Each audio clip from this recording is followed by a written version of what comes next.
What's up guys, check out this Pull solar powered light with disinfecting box. So this is for your chlorine tablets. So you could just open it up and just twist off, put the chlorine tablets in, twist it back on. It's solar powered at the top. Has a nice little stingray look to it, which is kind of cool for the pool. And then it comes with the remote control to change the colors. You could have different color combinations, which is pretty cool.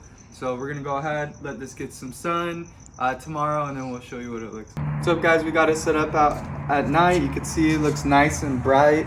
You go ahead and change the colors just by using the remote. So it has all kinds of different color settings, different gradients. So a lot of different looks you could give the Stingray, which is pretty cool. 2 hour, 4 hour, and I think 6 hour timer. And then you could change the brightness. You can make it flash, make it dimmer, you can make it brighter. Pretty cool. So check it out.